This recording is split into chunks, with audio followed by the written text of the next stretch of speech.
Hey, how's it going, guys? Ancient Rune here with a Hades 2 video, and today I'll be going over the best way to set up the axe. This is mainly for early game, but also works at end game. I've been using it really well. I haven't been able to defeat Kronos yet, but I'm getting closer with more upgrades.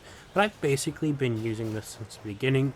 I do want to say that there will be some spoilers, mainly of just the mobbing areas. I will leave out story and bossing and mini bossing areas, so those won't be spoiled. But aspects, different rings and boons will be shown here to give everything you need to know. If you find this useful, make sure to like the video and subscribe to the channel for potentially more Hades 2 content. Alright, now the first thing you're gonna want is some way to freeze. You can freeze via Demeter aspects. My favorite way to get it is from Ice Strike or from Arctic Ring. Now, freezes enemies and they apply for 2 seconds and can be reapplied after 10 seconds. Now, you can also get other boons that will increase the freezing time, but 2 seconds has been good for most time. Now, you can't really freeze bosses, but that's fine because this is just really good to help get you through. And Ice Strike will boost your attack damage, making it really good. There is also Aphrodite's attack that increases attack. That is really good. So you could go something like Arctic Ring and then whatever the Aphrodite attack name is, and then that could probably potentially be stronger. But I really like Ice Strike because it's easier just to have it in increase of attack and freeze at the same time, which means a lot less RNG. And then the next thing you're going to need is some sort of way to regen magic. Because the special attacks are really good, from the spin to win to the secondary just slam attack kind of thing with the blocking, getting that regen is very important. Now, what I found my favorite way to go is with Lucid Gain, where when you're standing in your cast, you gain magic regen, which is very good, but it does mean you have to focus in getting in those casts. Passively, you have Hearth Gain, which is from Hestia, which is still really good. You just lose 20% max health, which is unfortunate. And then Lucid Gain is from Apollo, I forgot to mention. And then you also have Fluid Gain from Poseidon, which gives Spirit Bubbles, and Spirit Bubbles will give back magic. And then there's like a there's one with Demeter as well, but you have to be inactive, which means like not moving at all.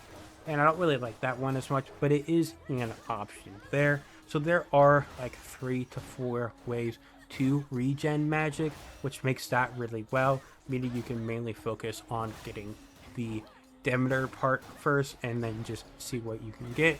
You also, I found, really don't need magic regen until the second area, which is very nice. So the first area kind of just goes smooth even if you have bad RNG, and you can let those rings do the work for you to get those boons. And then just another thing that I found from Demeter is Weed Killer. Since I'll be using my Omega attack a bunch, getting more Omega attack damage is good, even though you do use more magic. Since we have magic regen going, it matters a lot less. And then one of the mid areas in the first one, you can get the increased armor, restores 5 magic every second, which is pretty nice just early on, especially if you don't have any way of getting magic yet. It's just very simple and nice to have.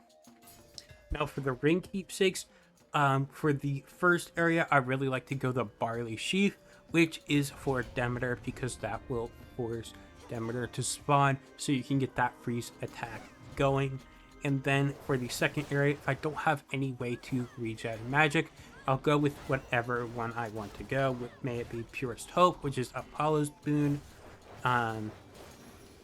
Everlasting Ember, which is Hestia's boon, or Vivid Sea, which is Poseidon's Spoon. Those are all really good options. And then, but you also have in early game, you may not have Death Defies, so getting Luckier Tooth at all times could be better depending on how good you are. I usually stay with Luckier Tooth until I am good with the first boss, and then I'll go to Barley Sheaf, which is the Demeter forcing one, and then go to Luckier Tooth for the second one.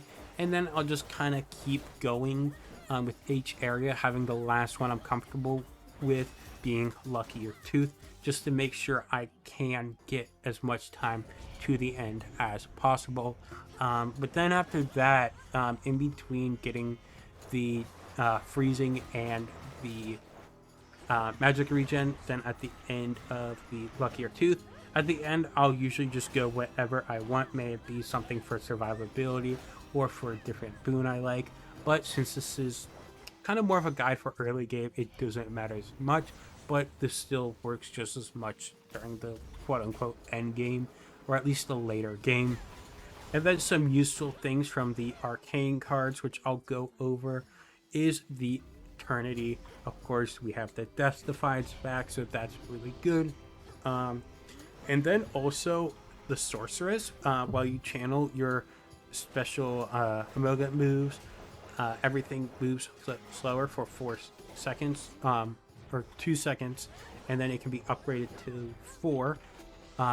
This is really good with this, just because since we have slow attack, even with freezing, it's good just to have more time to charge up our Omega attack or a Mega Special without having to worry about getting hit by anything.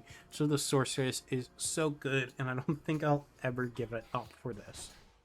And then there's of course plenty of other good stuff like the Titan and the Centaur and the Wayward Sun, but I'd say having Death Defiance and the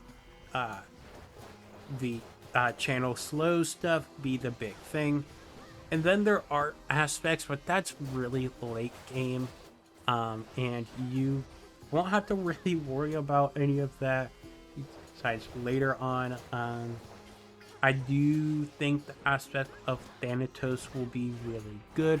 I'm not going to show it on screen just because I don't want to spoil that, but you do get aspects after you unlock every weapon and go to Hecate in the boss fight. But aspect of Melanie does fine right now, and hopefully eventually I'll get the next thing. But that is it for the video. If I did miss anything, let me know. Have any more questions, please comment down below or join my Discord, which will be linked down below. I've been talking a bunch of Hades with some people, and I'd love some more conversation. I am doing this off script, so I could have forgotten something. But yeah, I hope you guys enjoyed the video, and I will see you guys next time. Peace.